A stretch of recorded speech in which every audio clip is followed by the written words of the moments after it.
Assalamualaikum warahmatullahi wabarakatuh. Selamat pagi, siang, sore, atau malam. Kembali lagi bersama channel Entry Consulting, channel edukasi dan konsultasi.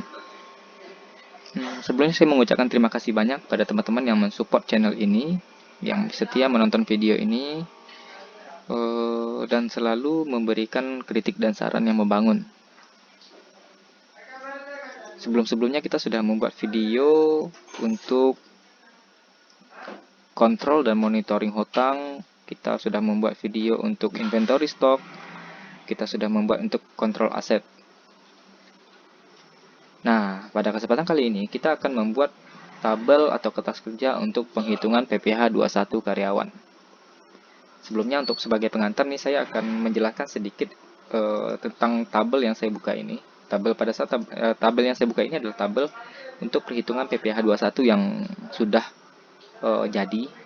Ini saya sudah gunakan untuk beberapa perusahaan tempat saya bekerja ataupun untuk latihan-latihan atau pokoknya ini adalah kertas kerja yang saya gunakan lah gitu. Sebagai pengantar, PP21 ini tabel ini sangat kompleks ya, karena di sini bisa dilihat nih untuk calculation PPh21 Januari 2020 ini sebelumnya datanya saya rekayasa ya, jadi bukan data yang sebenarnya. Saya di sini hanya saya rubah data-datanya supaya teman-teman bisa melihat bagaimana cara kerja tabel ini dengan tidak memberikan informasi yang rahasia bagi para pekerja yang saya hitung pajaknya gitu. Di sini banyak nih, di tabel ini sangat panjang. Kalau teman-teman geser ke kanan itu sangat panjang. Kenapa? Karena memang di sini kita bikin detail, mulai dari gaji pokok, transport, potongan, THR dan bonus, ada total penerimaan, ada JKK, JKM, JP, JHT, BPJS Kesehatan, terus ada tunjangan pajak, ada biaya jabatan untuk pengurangnya, terus ada JHT, JP, BPJS Kesehatan yang ditanggung oleh yang dibebankan ke karyawan, yang akan menjadi pengurang dari nilai pajak si employee atau si karyawan tersebut gitu. Nah, terus di sini kita punya data karyawan juga. Data karyawan ini masih sesuai yang saya bilang tadi ya. Datanya saya rekayasa, datanya fiktif. Ini ada nama pegawai, NPWP, nomor induk KTP, jabatan, status, jenis kelamin, tanggungannya, status pajak, masa kerja mulai dari bulan apa sampai bulan apa. Total masa kerjanya berapa bulan gitu. Nah, di sini ada informasi pajak. Di informasi pajak ini adalah menjelaskan tentang PTKP, tarif PTKP-nya, dan tarif pajak PP21 gitu. Banyak dari beberapa teman-teman saya yang menghitung pajak masih mengalami kesulitan, bahkan ada yang masih salah atau masih tidak tepat ya dalam menghitung pajaknya. Seperti contoh dari PTKP-nya ataupun dari tarif PPh21-nya. Nah, ini sebagai pengantar saja saya jelaskan sedikit dulu tentang tarif PPh21. Tarif PPh21 itu adalah tarif bertingkat. Jadi, tidak bisa kita langsung kalikan di 5%, ataupun 15%, ataupun 25%, atau 30%. Misal, satu employee punya gaji misalnya 250 juta. Ini saya umpamakan ya. Nah, kalau dalam tarif ini kadang ada beberapa orang yang membacanya berarti 50 sampai 250 juta, tarifnya 15%. Wah, ini langsung dikali 15% dong gitu. Dikali 15%. Wow, besar. 37.500 satu tahunnya. Untuk per bulannya berapa? Dibagi 12. Maaf. Dibagi 12. 3.125. Sementara sebenarnya dalam hitungan tarif PP21 yang aktual atau yang sebenarnya yang memang dari peraturan perpajakan ini mendapatkan tarif bertingkat. Jadi tidak semuanya kita kalikan dengan 15%. Dari 250 juta itu 5%-nya kita kali dari 50 juta. Di sini 5%. Sisanya adalah 250 dikurang 50 berarti sisa 200 juta. Dikali dengan 15%. Itu.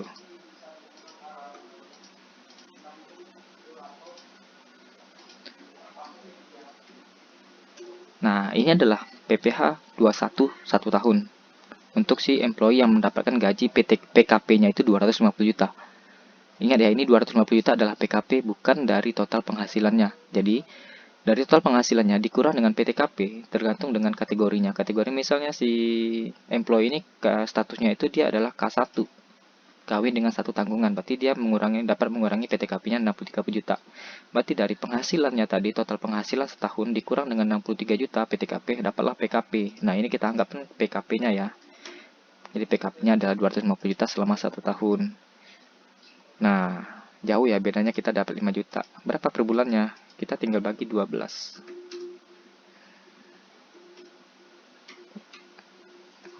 2.700.000 per bulannya. Bagaimana kalau penghasilan pajak, kalau penghasilan atau PKP-nya itu 500 juta? Ya 500 juta berarti kita bikin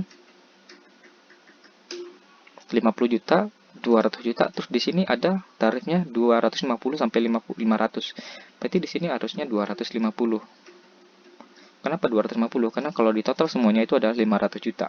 Nah, 500 juta. Jadi batasnya di 500 juta itu 50 jutanya dikali 5%, 200 juta dikali 50%, 250 juta dikali dengan 25%.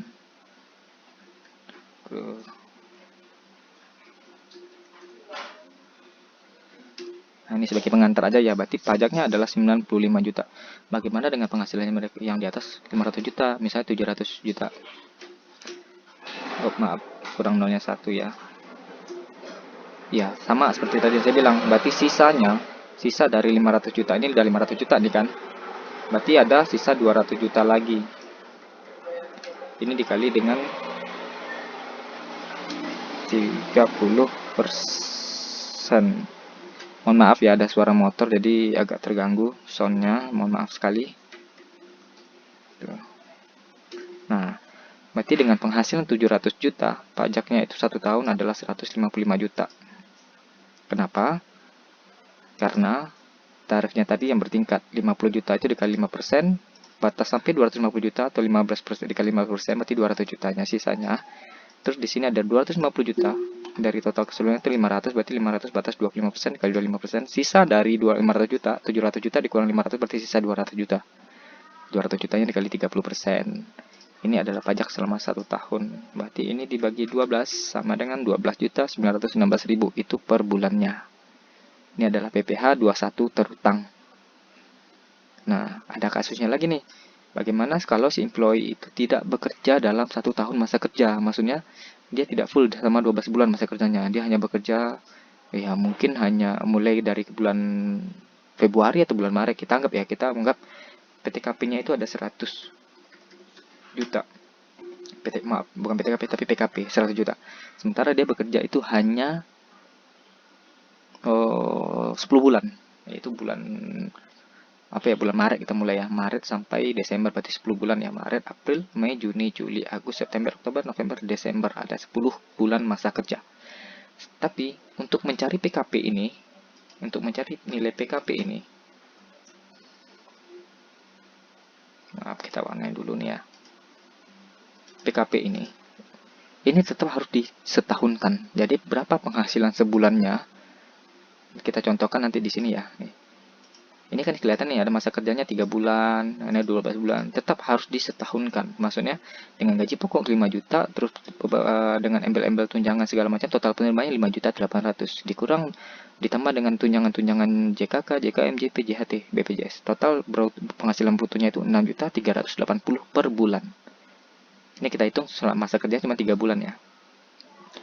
Terus penghasilan dikurang dengan biaya jabatan, JHT, JP, terus BPJS kesehatan. Dapatlah penghasilannya itu selama 1 bulannya itu 5.861.048, 5.861.048.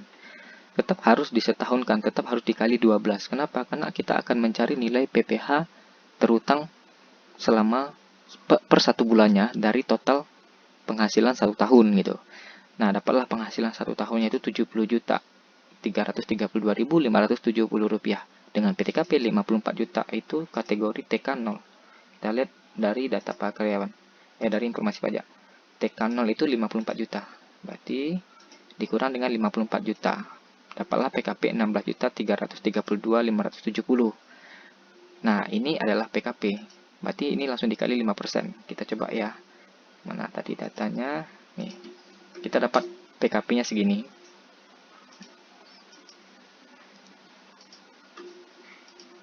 Karena ini masih rentang dari 0 sampai 50 juta, berarti ini langsung dikali 5%. Dikali 5%. 816.629 selama 1 tahun. Per bulannya berapa? Dibagi 12. 68052.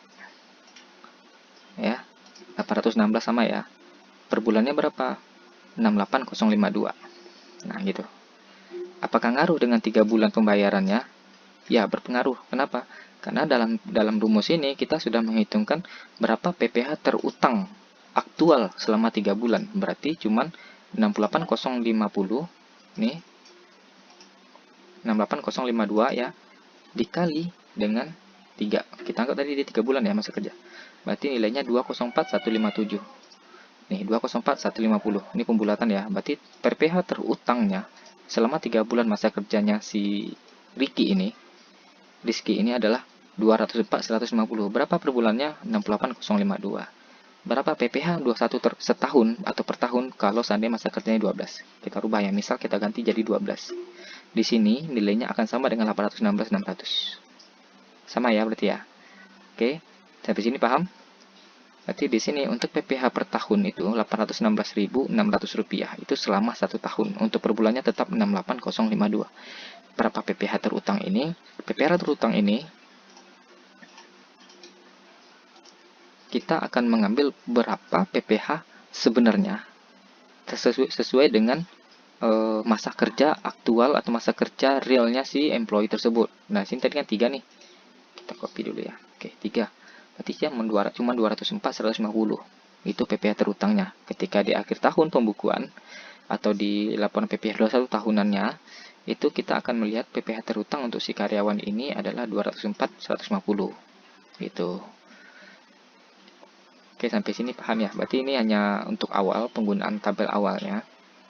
Saya hanya menyampaikan sedikitnya saja dulu dasar-dasarnya. Jadi teman-teman juga bisa paham bagaimana sebenarnya perhitungan dari PPh 21 untuk karyawan. Dan ini satu kategori untuk karyawan ya, yang bukan yang non karyawan. Biasanya itu ada lagi tarif perhitungannya khusus.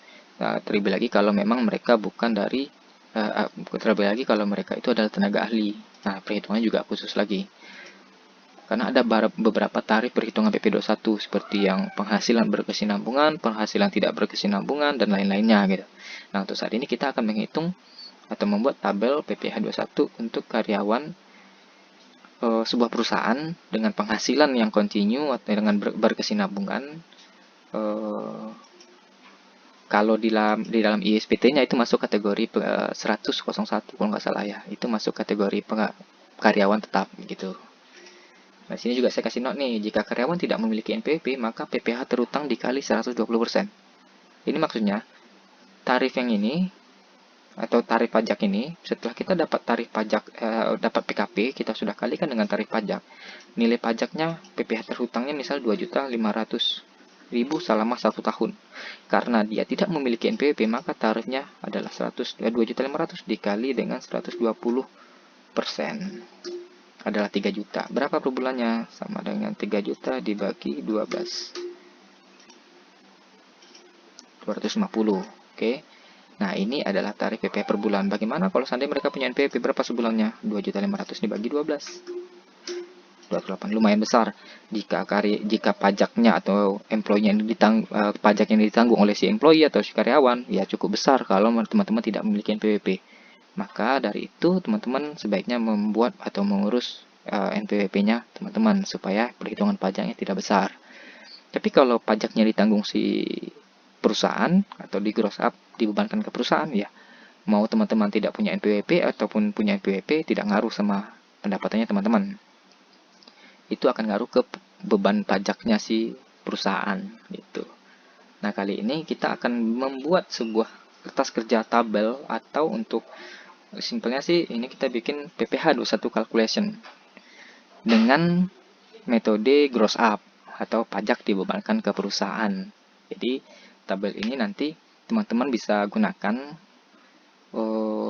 untuk perusahaan teman-teman yang teman-teman bina atau yang tempat teman bekerja yang penghitungan PPh 21-nya masih secara manual by Excel. Kalau perusahaan teman-teman sudah besar menggunakan sistem HR atau payroll, mohon maaf ya ada suara motor lagi. Kalau perusahaannya sudah besar, sudah menggunakan sistem payroll atau penggajian dan PPh 21-nya atau PPh penghitungan pajaknya sudah menggunakan sistem, ya sudah lebih baik berarti. Jadi teman-teman tidak perlu repot lagi membuat kertas kerja untuk penghitungan PPh 21 secara manual.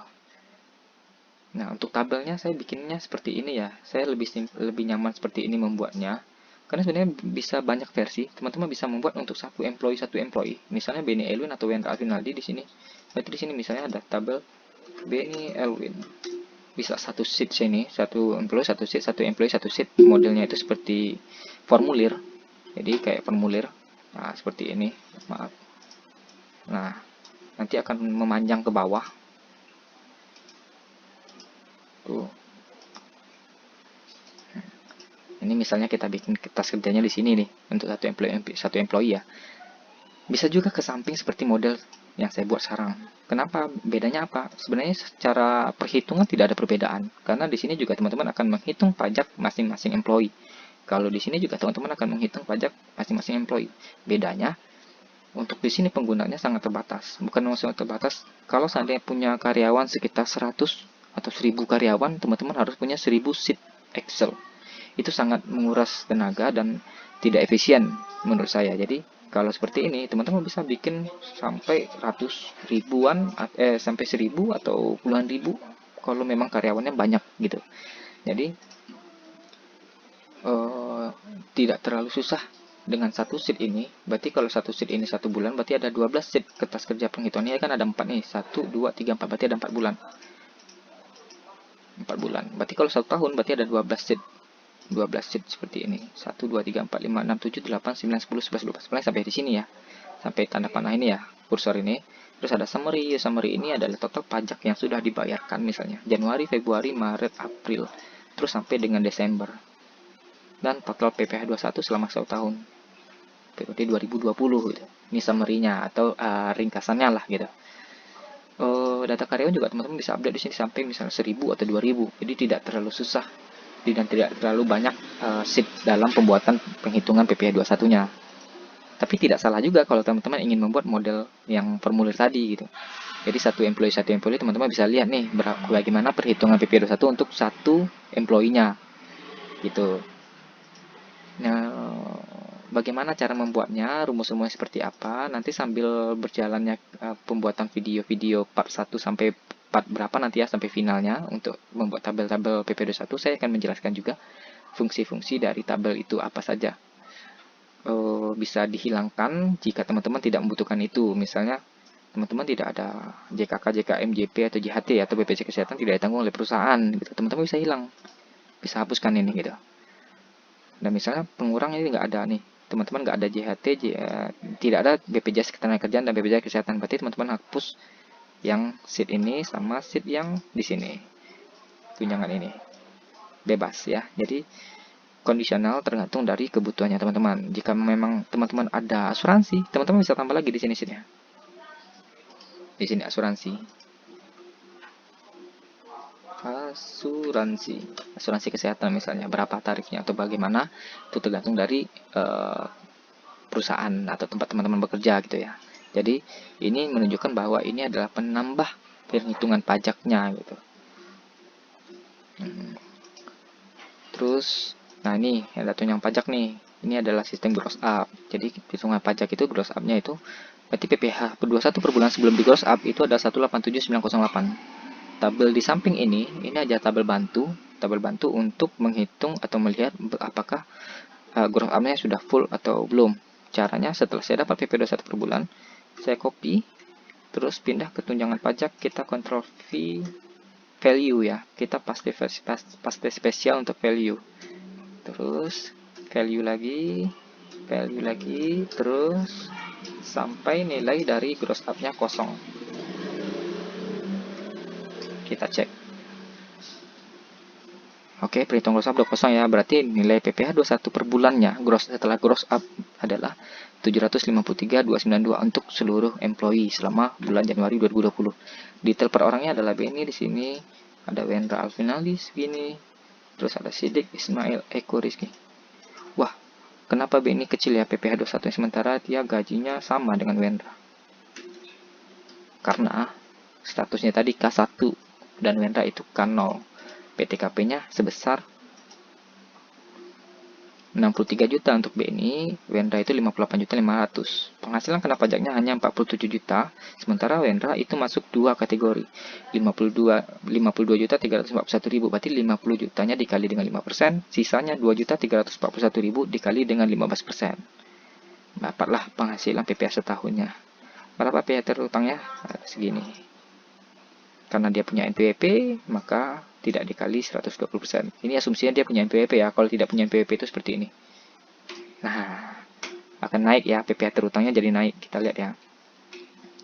PPh terutangnya jadi 3.421.380 gitu. Ini PPh terutang per tahunnya 3.421.380. PPh bantu sebenarnya perhitungan PPh itu cuma 2.851. Karena dia tidak memiliki NPWP jadi 3.450. Betul nggak? Kita coba kali ya. Sama dengan 2851 dikali 120%. 3421 sama ya. 3421 380. Oke. Nah, seperti itu. Jadi ini asumsinya. Nanti kita asumsikan dengan contoh. Ada beberapa employee yang tidak punya NPWP ya. Oke. Sampai di sini dulu videonya part 1 ini. Semoga nanti di pembuatan tabel atau kertas kerja untuk penghitungan PP21 ini teman-teman bisa memahami dan bisa mengikuti gitu. Kalau memang ada yang ingin dirubah atau ingin dimodif atau ingin di custom, bebas, itu terserah teman-teman. Tapi menurut saya ini sudah kompleks, perhitungannya sudah cukup rapi dan sudah sangat apa ya, sangat cukup lah gitu. Karena minim sekali kesalahan. Paling kesalahannya itu yang teman-teman harus koreksi lagi nanti ketika karyawan itu bekerja hanya 3 bulan sementara 1 tahunnya mereka bekerja. Berarti gajinya nanti itu 5.800.000 itu dikali 12 atau total penghasilan netonya itu 5861 dikali 12, total penghasilan 1 tahunnya 570 karena ini kan dikali 12. Kalau sebenarnya berarti penghasilan netonya kalau dia hanya bekerja 3 bulan di perusahaan itu dikali 3 hanya 17.583. Berarti ini tidak dikenakan pajak karena PTKP-nya aja hanya PTKP-nya aja 54 juta. Berarti ini si employee tidak dibebankan pajak. Dan nilai pajaknya sudah dipotong untuk si employee ini selama 3 bulan itu, kalau seandainya itu dibebankan ke karyawan, maka pajak yang sudah dipotongkan itu harus dikembalikan ke employee. Tapi kalau pajak itu ditanggung oleh perusahaan, maka ketika penghitungan pajaknya itu 3 bulan ini tidak melebihi PTKP, maka pajaknya tadi yang sudah dibayarkan itu bisa mengurangi beban pajak si perusahaan untuk bulan berikutnya atau untuk di akhir masa periode pencatatan penghitungan PP21 seperti itu. Paling koreksinya hanya di situ nantinya. Jadi tugasnya HR juga untuk menjaga supaya employee ini tidak keluar dalam masa kerja supaya tidak nambah kerjanya si tim pajak seperti itu. Oke, seperti itu aja video saya untuk yang part 1 ini. Kita akan lanjut ke part 2, bagaimana cara pembuatan tabelnya. Nanti kita akan buat mulai dari 0. Oke, sampai jumpa. Jangan lupa di like, di komen, di share, di subscribe, terus di tonton video-video part-part selanjutnya. Supaya teman-teman bisa membuat kertas kerja untuk penghitungan pajak cara mandiri gitu. Terima kasih. Akhir kata, billahi taufiq wal hidayah. Assalamualaikum warahmatullahi wabarakatuh.